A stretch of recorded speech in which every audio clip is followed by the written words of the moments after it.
the EU hasn't produced a company in the last 50 years that's worth over $100 billion. So the US alone has produced lots of those companies and obviously has 6 that are worth over $1 trillion, or depending on the day. That was like a very stark reminder of how far ahead the US has gotten from the EU. 1, 2, 3, 4. Hey there. Welcome to the New Rules with Alan Pence, where we help you navigate today's chaos with precision.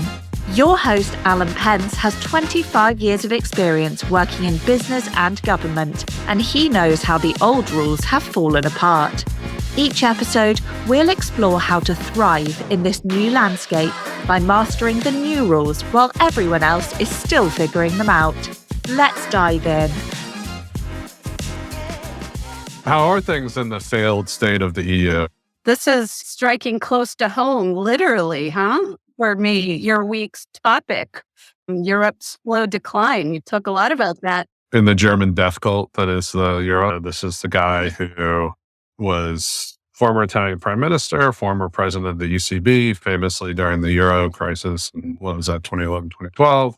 He said that the ECB, the European Central Bank, would do whatever it takes to defend the Euro. And that kind of saved the Euro at that point, considered one of the more successful examples of jawboning by a central banker. And to be honest, I think it was, in the end, a disaster because it kept the Euro together. So he came out with a big report commissioned by the European Commission, I think. It basically laid out a couple of huge issues, which I give him credit. He definitely was pretty strong on what the problems are.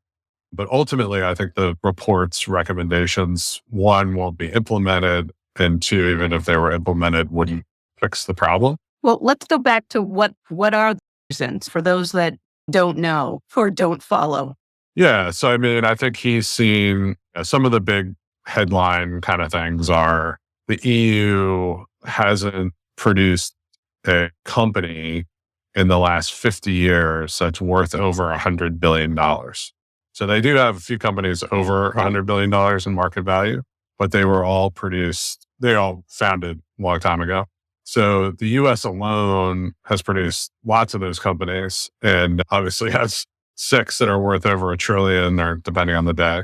So just that was like a very stark reminder of how far ahead the US has gotten. And then you compare GDP per capita levels, and the US again has pulled away. So I think around 2000, the EU average was about 90% of American. The gap is now 30%.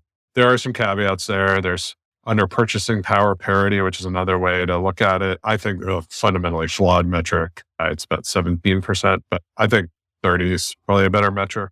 The other thing I don't know if's going on there might be like admitting a lot of Eastern countries brought down the average. So that could be part of it too. But certainly I think there's an issue. And, what I think he sort of alludes to again is, okay, one of the things I bring up is like Europeans are like, my lifestyle is great. So what's the problem? And you're in San Cugat, you're going to go out and have your subsidized lunch with your glass of wine. And yeah, it's a nice lifestyle. I think that's true. I think the problem is that as you go forward and that GDP, if it continues to drop, or relative to the US and say China and Asia, these welfare states that allow the lifestyle that is so great become unaffordable. And you can't keep up medical care, other aspects of lifestyle can't keep up. And if you don't produce any productivity, like you don't create anything in the Eurozone, you're not going to be able to pay for all this stuff. So I see this war of older people in the EU. If you go to France right now, the only thing that there's a majority for in the parliament is to lower the retirement age. Okay, Macron went to the mat and got them to go from 62 to 64. He came out bloodied. Already, that's ridiculously young, right? Everyone's living 2 decades longer than before. And Mélenchon and Aston, probably a majority of the parliament, want to move it back to 60. So that's crazy, right? They can't afford that. And if you don't have any productivity in your economy, And I think that's the other stunning statistic is just the lack of productivity growth in the EU. I think some of that's driven by an anti-tech bias. So Draghi points out that regulations like GDPR on data privacy and now the AI Act are basically hostile to tech and will ensure that no European country leads in tech. So the AI Act, just for folks that don't know. So it's passed earlier this year. It's all of these requirements on tech companies. The EU has prided itself as the regulator to the world, which in the article I say is like priding yourself on strangling kittens. Strangling kittens. I think that's the best line this week. It's not quite the perfect analogy, but it gets the point across. It's like, I don't know. I guess the analogy would be like if you're in a football game, be that American or European football, it's like taking pride in being the ref instead of the star player. That's ridiculous, right? When you get picked for teams as a kid, like when I was the youngest kid, so I always got named ref, and that was like, oh yeah, take your little ref title and go over here and stop bothering us. So that's how I feel like the EU is coming off. And the poorer the EU gets, the less relevant the tech companies are going to treat it. So I think up until now, tech companies have been willing to play along, and the EU has been able to change international regulation to extent. I think the longer the decline continues, the more they're going to hive off the EU as a separate customer base, not bring the latest technology to them. And then eventually, will it even be worth it to serve the market, right? And then the EU just doesn't have access to cutting edge services anymore. So I think that's a distinct possibility. So anyway, Draghi's showing, hey, look, we're falling behind the US and China and GDP and productivity. Most wealth in the United States is driven by technology. And one thing I didn't talk too much about is in the report I thought was fascinating is like almost all R&D in Europe, like some crazy amount of it, particularly in Germany, goes into the car sector. So like, I can't remember offhand, it was 2/3 or 3/4 of the R&D investment in the EU is going into automobiles. I didn't realize that. So that's really driven by to some extent French, but German automakers. And it's interesting that in the United States, that was true as well in the early 2000s. It's completely flipped. It's all tech. If you look at the crazy capital cycle that's happening in an R&D cycle in AI in the United States, it's driving everything. That's not happening in Europe. They're still working on cars. And now they're facing down a China that's willing to subsidize EVs really at a rate that the Europeans won't even contemplate. Even that's going to get blown out of the water. So it's not a happy future. So Draghi's Draghi's pointed out these key problems, right? And then he gives solutions. Right. So his solution is, hey, let's do some more. And this is what every European politician has done, who they'll let into office. The far right people want to do other stuff, but they all want more integration. So they're like, okay, we want to do a massive R&D program across core sectors, right? So tech sectors, things like that. And he recommends, I think, about 800 billion euro in new spending on R&D. And so that would have to be financed by Europe-wide bonds. Those don't exist. Some exist. Without a centralized market. So the ECB has issued Euro bonds before to pay for, I believe it was during the pandemic, but they have very limited authority to do that. They have to basically break arms in Germany to get them to do that.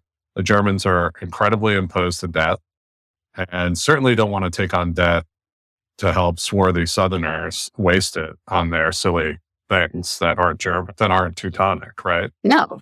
So strikes me, the only time they've ever agreed to do this is when literally the euro is on the brink of collapse and, have to be strong-armed into it. And if you look at Wolfgang Schäuble, who was the finance minister during the euro crisis, he's not like a happy person. He looks like somebody who just says no all the time. And this is what the Germans do.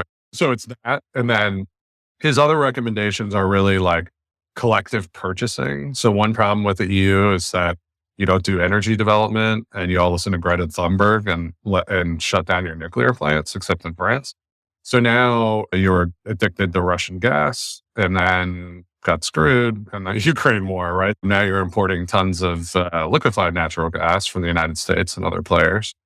But that produces a certain instability to the economy there because it can't ensure its energy supplies. And the EU doesn't collectively purchase, right? Each country purchases its own stuff. And you're, to be honest, competing with each other to get the energy. So he recommends collective purchasing, deregulation, especially areas like AI, blah, blah, blah. But it's not going to happen. Yeah. So to me, this is all like pipe dreams, right? The fundamental problem with the EU is what Henry Kissinger said, was like, I'll believe in Europe when there's a number I can call to talk to it. And like there is a number at the European Commission, but it doesn't mean anything because you still got to call Berlin, Paris, every capital. So my take is this will fail because of nationalism. And the fundamental problem in Europe, it is not a nation and it's stuck in between being a free trade area and a nation. And it should be one or the other. So yeah, if you could all integrate and everybody was okay with having a supernatural national government that allocated resources to key sectors, but that might screw Spain or that might screw France and blah, blah, that would work. And they could issue collective debt and take on more debt and do all this, be like the United States. Because we have things that like help California and screw over Iowa. That happens. There are fights about it, but we do that. And we take collective debt. We know Nevada doesn't take on debt for national causes. The United States does. So if you could go to that, sure, but you're not going to that. These are a bunch of nations that don't trust each other beyond a certain point. Just look at the Germans. They've been taking advantage of the EU, like exporting all their products to everybody. I think the euro probably destroyed Italian manufacturing. And I'm sure I think the property bubble in Spain and the great financial crisis, 100% caused by the euro and German export. Yeah, I wouldn't disagree with that because with the euro, you can't devalue. Right. When you'd have a crisis, Spain, Italy, other countries would devalue their currencies, make their exports more attractive, and then therefore they could get out of the crisis. Now they can't do that. So now they just go out of business. And I think so that's why I call the euro a death cult, because it's destroying these countries. And Germany is benefiting from it, to be honest, I think. Although it's making everybody poorer long term, right? If you have these imbalances where Germany, they won't let anybody buy anything. They just export. It's like a national culture thing. And so who's going to buy all the stuff? It's all of you, right? And you have to buy it because they're going to force it down your throat if you don't. And I think that you'd be much better off outside the euro. So my solution is, yes, if you could go to this supranational thing and that could work, then you could become another United States to an extent. I also have a cultural issue, which I'll bring up.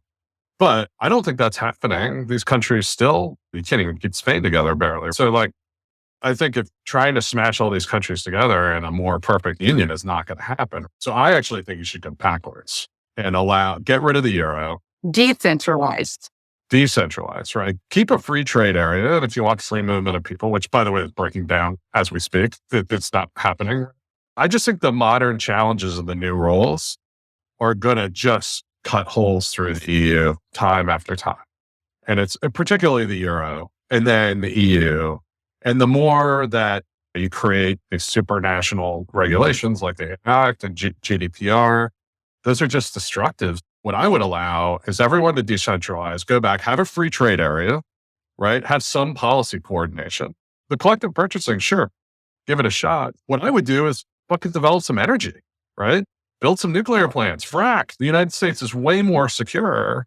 England has tons of gas, and I'm sure everybody does if they really look for it. Not everybody, but a bunch of people do. Stop the green movement craziness. To me, the euro is what would have happened to the United States if we didn't have flyover states. It's like these elites, because in my view, Paris, I think this is indisputable, to be honest. I think Paris and London have far more control over their nations than Washington, D.C. does. Oh, I would agree with that. Yeah. So the elites that are concentrated in these mega cities in Europe tend to control their countries much more strongly than the United States government controls their country.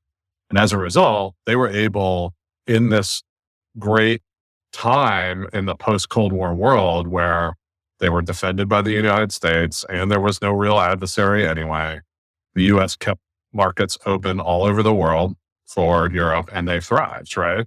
And in doing that, that allowed them to indulge these insane virtue projects with like decarbonizing the entire German economy with solar.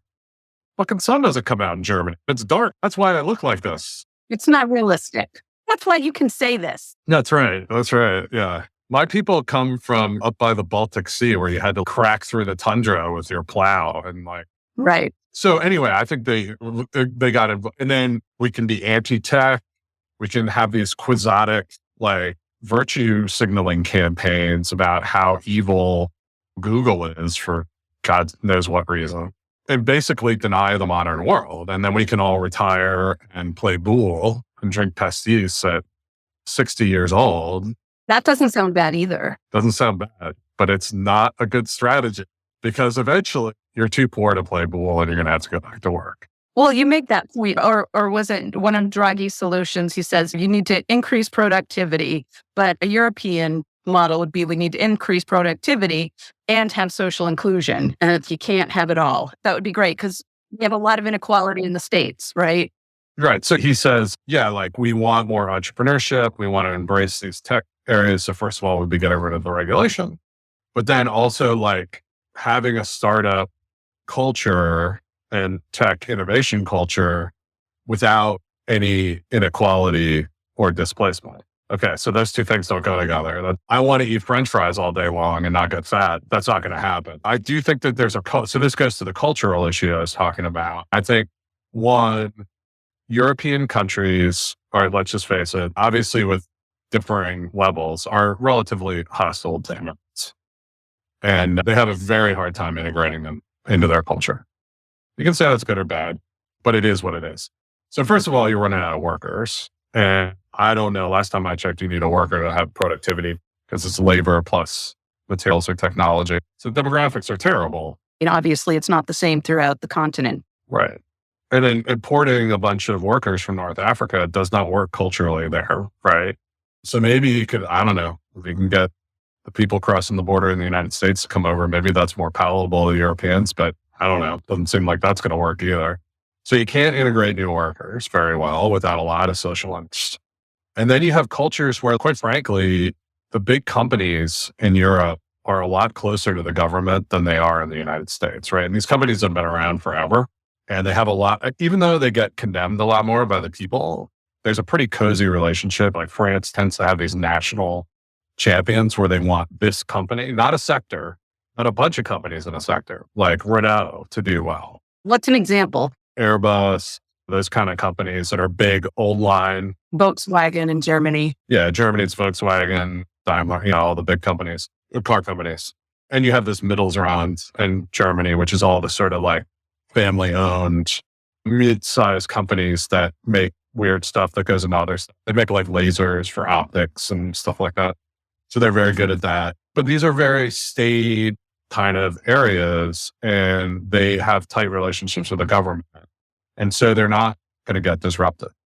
And they're not going to allow Mistral to come along and or you have like in the United States, you have somebody like Elon come along and start this car company, completely disrupt the domestic market.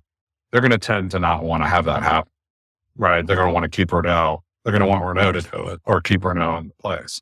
So culturally, I think there's this conservatism and continuity factor. There's a real problem with inequality. I think that there's inequality in Europe too, but it's nowhere near as bad as it is in the States.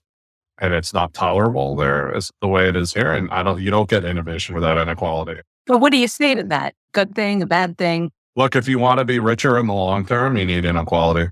That's just the way it goes. And like Europe could live off of, Europe had a 50-year run after World War II where things were destroyed and they were underinvested, right? 2 wars. And that was a good run. But at a certain point, reach the end of, you can't build anything more. You can't really educate people more with return to another year of excellent French schooling. So like, you've got to get into the areas that are growing and you got to get into tech, but tech is disruptive and they don't like disruption. And it's unknown.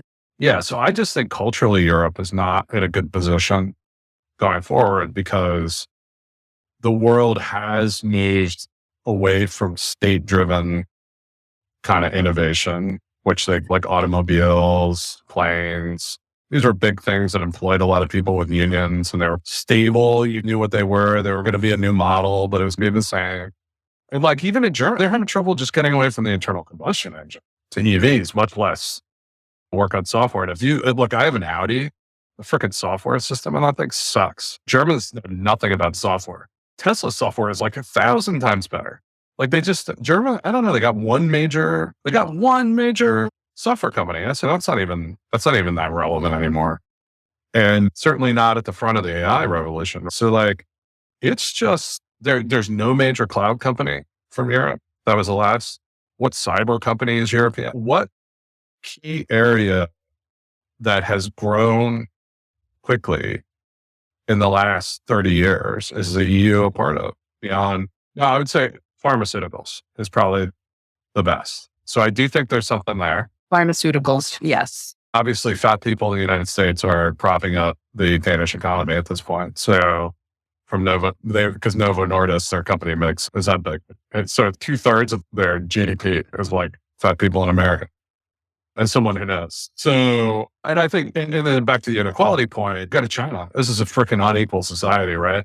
So the other most innovative country in the world, which is doing everything it can to crush some of that, but it's incredibly unequal, and it's more than the United States. Yeah. So I just think that if you're going to stay at the forefront of this, I think Europe doesn't have to be the United States, but it has to be more like the United States, or the countries need to be more.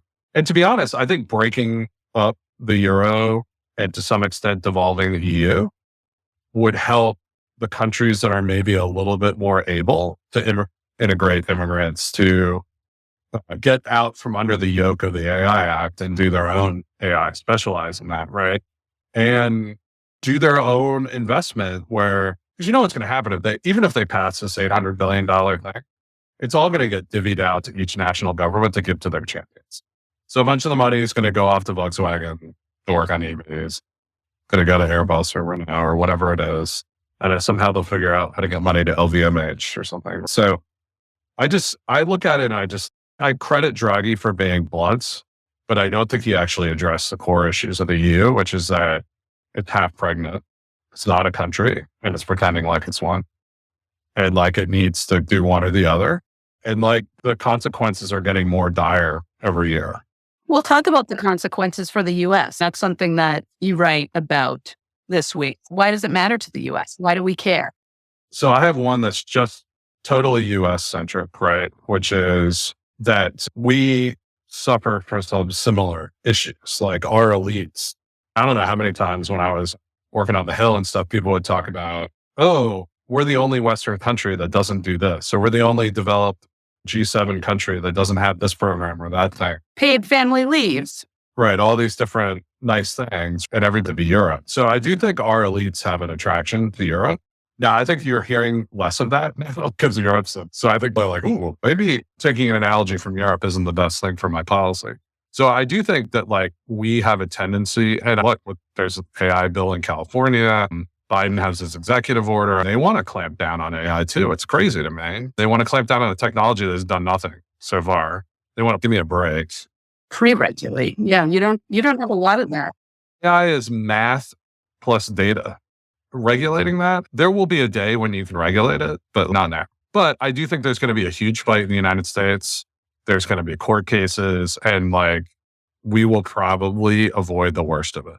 But that's because of our flyover country, our electoral college, and all the things that progressives hate. That's what's saving us from going down the path of Europe, I think. So from a very nationalistic standpoint, I think, hey, it's a warning sign. Don't be like those people. So that's the first thing. But then when I'm a little more like less just my partisan, political, national, I think, look, this area is culturally important in the United States. So it will stay that way. There's still 450 million people who live there, right? They're incredibly educated. They're incredibly productive people. And I think it's tragedy to see their collective efforts wasted for the benefit they could have for humanity. And so hopefully, I hope Europe does better than I think it's going to do. As a partner, you said something like that there are partners. When it comes down to dealing with China, are they really going to be, how much of a partner will they be? Will be some backdoor deals. My key thing is that the US needs to focus on China as its key geopolitical adversary. Russia's really not that important. Nobody else is that important to us. And I don't see Europe as a partner in the effort against China. I think trade related things that we can do with them, like they don't like their car sector being wiped out by Chinese EVs.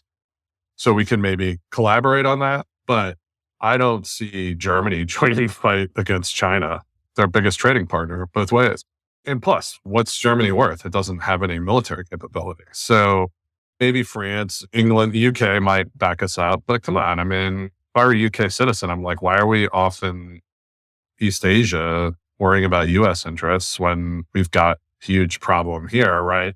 So I do see some trade collaboration as a partner potentially with the EU, but in the long term, Europe really stands to benefit as being in between the United States and China, and doesn't culturally, they'll be aligned with us and probably on some issues. But I don't see them as I don't see NATO as a key partner in our coalition against China.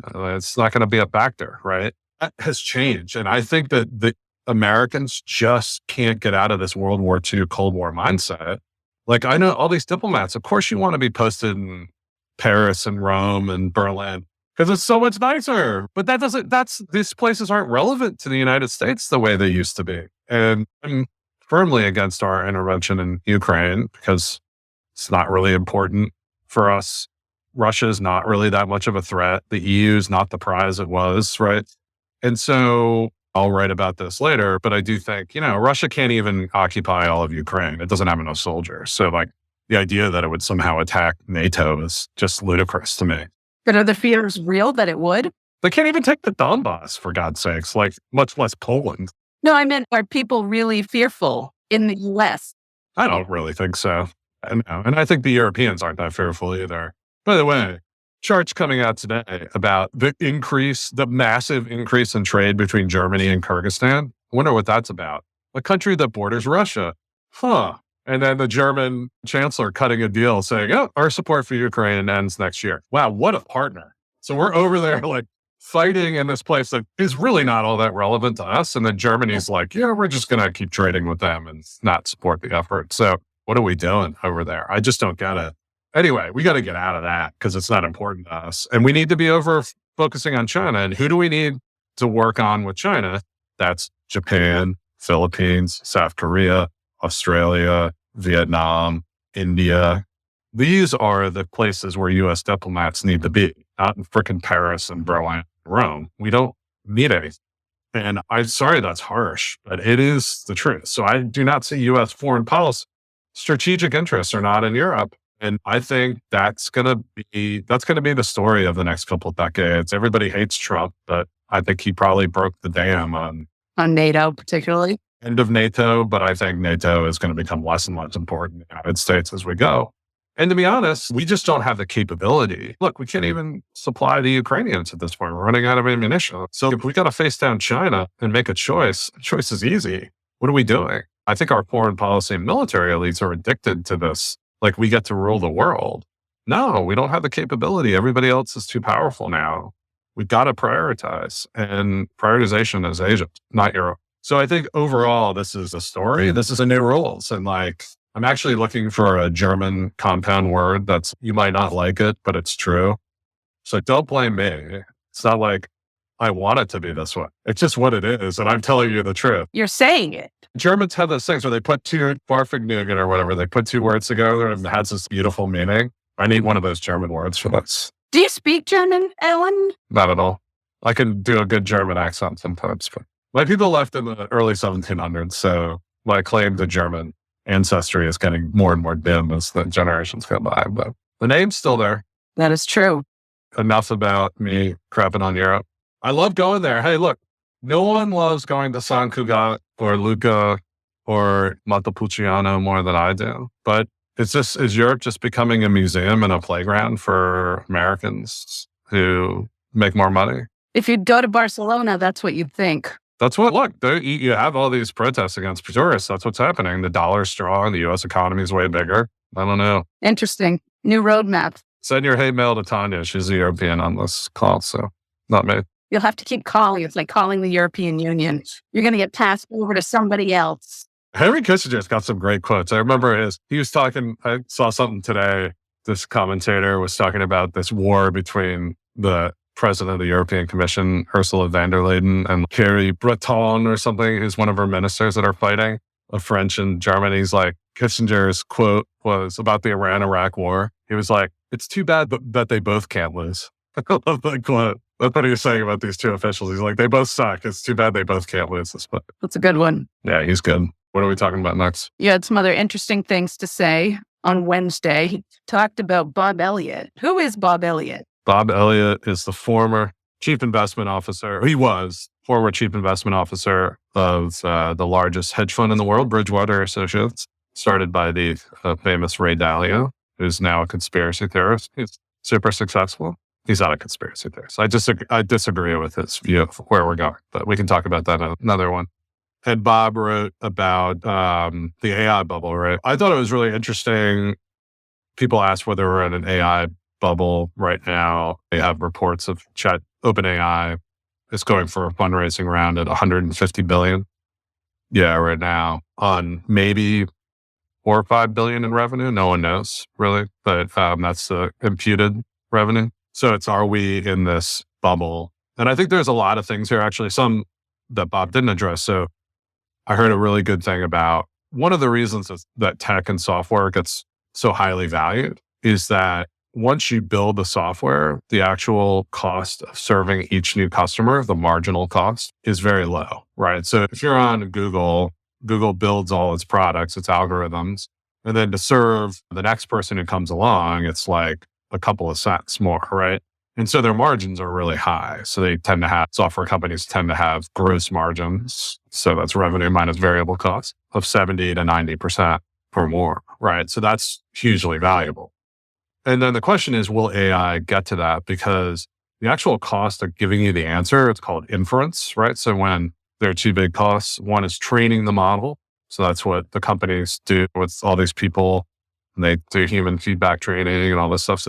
And you have to use a bunch of chips and NVIDIA chips and stuff to train the model. But then every time you query ChatGPT or Perplexity or whoever, Anthropic, Claude, it's called inference. And so each query is far more expensive than like a Google search. And this is one of the reasons people think Google didn't come out with this before, because, if it took 1 or 2 cents to serve a customer and then they could get an ad that produced $1, they're making a ton of money, right? Now you go to inference and it costs 30, 40, 50 cents. And the more complicated the models become, the more that cost goes up. So if you look at these new reasoning models that ChatGPT came out with, they have multiple inference costs, right? So they're inferring and then they're coming down one path, going back, doing another path, doing another. So that's even more expensive, right? So I don't know what the estimate of that is. So one question is, do these things have good variable costs the way other software does? And as a result, should they be valued the way software should be valued? I don't think anyone knows the question that. Obviously, I think long-term, the cost of inference comes down. Now, maybe the cost of cutting-edge inference doesn't, but the more the models can offload your regular query to old models that are much cheaper, that use cheaper chips, that don't need the same level of compute. I just don't see 100% of the things you would query. Over time, the most advanced models are only needed for 0.5% of what you're asking for. And 99.5% of it could be used by old models. So now the cost collapses, right? But it's still going to be expensive for that 0.5 because you're always on the cutting edge, but maybe that becomes much less of the actual AI.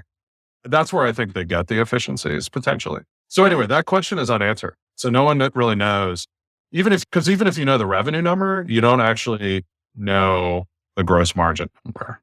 And that's a key number, but also that gross margin number might change over time. So that's one dispute going on.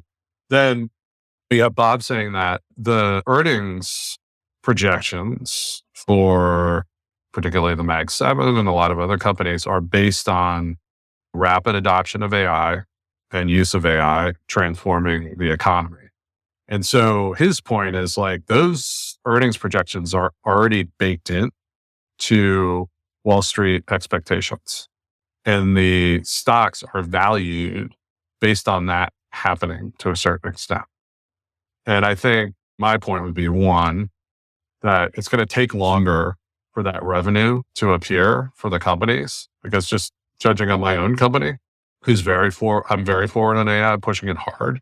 It is hard to get it integrated into the day-to-day of our company. It's going to take a long time for the products we use, like our HR software, to really incorporate AI functionality. Right now, it's a totally different system, use something else and try to make it work. But eventually, Jazz HR, Bamboo, and all these companies, Rippling, will just have AI baked in that'll do stuff as part of the SaaS software tool set. That's not there yet. We're like a year or 2 years away from that. So first of all, the revenue from AI isn't going to be there yet. And you look at like the Copilot model with Microsoft, where they're trying to build these kind of separate instances. It's not really integrated in. That's not working very well. The adoption is low on that. So I'm not familiar with that. Microsoft Copilot is like ChatGPT kind of stuck into PowerPoint, but it's a separate subscription and it's not really integrated. Yeah. So anyway, we can talk more about that. So first of all, I think there's definitely like an adoption problem. And so even though revenue is growing very quickly at OpenAI, I think the sector as a whole is probably not seeing the full like adoption curve come and the revenue really come yet. So that's going to take a little longer. So first of all, projections probably already baked that in to a certain extent. That was not Bob's point. That's my take. I don't follow the projections enough to say it's this amount versus that, but that's generally my sense. And then I think Bob's sense is that the real savings from AI, the real productivity gains and savings, come from getting rid of employees. Now, no one wants to say this because they don't want everyone freaking out. But the reality is, like, you're going to save money by using AI by not hiring someone or getting rid of it. I don't need my XYZ department anymore because the AI does it for me. And then your margins go up because you're paying lower costs and theoretically producing the same revenue. Maybe your margins aren't going to go up as much as you think. So his point is that if everybody does that all at once and lays everybody off, then no one has any money to buy anything. So you're going to have overall, I don't think this won't happen, but this is what the earnings assumptions have, this magical thinking that all these companies across the economy are going to lay off all these workers. And then all of a sudden, they're all going to make more money. And his point is, hey, if you lay off 20% of the workforce, the economy is going to go down. So you might have a higher margin, but it's going to be on lower revenue. And where are you going to reallocate all the workers? And as our financial consultant for our company always says, you can't spend a percentage. So it's great that your profit percentage went up, but if it's on a lower number, that can get swamped, right? It's the actual profit dollars could go down, right? Wow, yeah. So this is true for any productivity enhancing technology, right? All at once, and everybody else, it got rid of all this labor all at once, then it would hurt the economy, right? For some period of time. But the reality is it will be implemented gradually, and that will give the economy time to say, all right, I don't need as many people doing my accounts receivable. And Bob's point is there's no other part of the economy sitting here waiting for all these workers, right? At the level that would be required to meet these earnings expectations. So the model's flawed. And what will actually happen is that over time, there will be layoffs. There will be areas like accounts receivable that no longer need employees, but the rest of the economy will have time to adapt and find more productive uses for those workers. And that's the story of technology, right? And productivity. So basically, we shouldn't be freaking out. People are freaking out. AI is going to be taking over everything and it's the end of humanity already. Like basically the message is also relax. It'll be gradual. There'll be a lot of disruption. I'm not going to say like, don't think about it at all, but like, it's going to be a gradual process and it will make us all richer in the long run. Everyone will get better jobs, but it will have displacement, back to our inequality discussion. But I think Bob's point is the stocks are overvalued because they're counting on this sort of magical movement where 20% of the labor force, I'm making the numbers up, but 20% of the labor force gets laid off and it doesn't impact the economy. And so that's not, first of all, it's not going to happen. Second of all, it's unrealistic expectation. And if it did happen, it wouldn't probably be good for the companies. This take I thought was a really interesting. I hadn't heard someone quite articulate that like people would say, oh, adoption isn't going to happen as quickly as the expectations expect. I've heard that. I heard anybody else say, and actually, if they did, the economy would go down. Interesting. And Bob's awesome. Follow him. He's a voice of reason amongst the dross of financial content on Twitter. We like reason. We like reason. That's right. Speaking of reason, you also talked about Patrick Boyle, and he was referring, I just thought this was interesting, the city in the desert. The NEOM line. Yeah, so we can close on this one. Patrick Boyle is like a financial, I think he used to work for a hedge fund or something like that. But he's like a financial influencer, like person on YouTube. And this video was hilarious. Some of his videos are more serious, but he has this totally deadpan delivery style. And it's all about Ben Salman, the MBS, he's a crown prince, but de facto leader of Saudi Arabia right now. Right. And he has this crazy, like only some super rich, megalomaniacal, insane billionaire can come up with this kind of thing. He's like Elon without having ever done anything in his life. He's come up with this idea to go out in the middle of the desert where there's just Bedouin tribes or something and build this line. I don't know why it's in a line, but it's a new city that will be built in a line that's X meters wide and tall. And it'll be built straight across and be this like wonder world of new technology. And they're going to have 9 million people live there. And they said it was going to be like 200 billion to build it. And now it's like 500. And so anyway, he goes through this whole thing and just talks about how ridiculous it is. And all these experts he shows them on the video talking seriously about these things. They've obviously all been paid off, right? Or don't want to get chopped up like Khashoggi, right? That's probably more it. And he just talks about, they have this thing where they were going to have a Hyperloop, the Elon thing, but that went away. But they're going to have some sort of transportation system that can get you from one side to the other in 20 minutes. And it's the best part of the video. Actually, he talks about how like, if that were true, each, like the tube that they show would have to stop for 2 seconds. And then it would have to like speed up to 5 Gs and like another 2 seconds. You'd have to like run and jump in and then be like pressed up against the wall and like, don't get caught in the door at NEOM because like you're gone. And the whole thing is it's definitely I thought it was worth a listen. First of all, because the guy's hilarious. I love him. So I started watching some of his other stuff. So he's definitely one that will appear in the column from time to time. And the second is just like this testament to how insane people can be. Like, why a line? Why a line? Nobody dares to ask. Why would you put one end of the city at the farthest point possible from the other end? Why? No one knows. Obviously, this thing's never going to happen. This thing's never going to happen. They're just going to pour billions into the desert. But it shows you why having no opposition in your country can be a bad thing. Anyway, poor MBS. Hope someday he gets his city, but we can hope. Yeah, he's gonna have to chop up a lot more people for that to happen. So he's gonna have to put the thumb screws into people at the Ritz-Carlton for a lot more times than he already has to get NEOM built. Excellent. That's it for this week. On that note, thumb screws and all. That's right. Go out into the post-apocalyptic hellscape that is San Cugat. After this conversation, you walk out and you're like, all right, this guy's full of shit. Like, this place is awesome. Oh, the tragedy of having my beautiful Albarino with lunch. Then I go out, I could show you the Dagobah system out here in DC and like our homeless encampments. And I think everyone would be like, this is having a better lifestyle. You're bringing another perspective. That's right.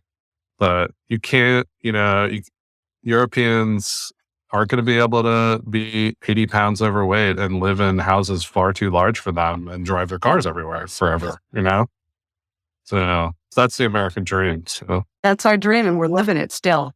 Well, enjoy San Cugat. Talk to you next week. Enjoy the greater metropolitan DC area. All right. See ya. Bye. You've been listening to The New Rules with Alan Pence. For more insights on mastering the new game, follow @apentz, that's APENTZ, on X, and make sure to subscribe to the podcast so you don't miss a single episode. Thanks for tuning in, and remember, in today's world, you don't follow the rules, you write them.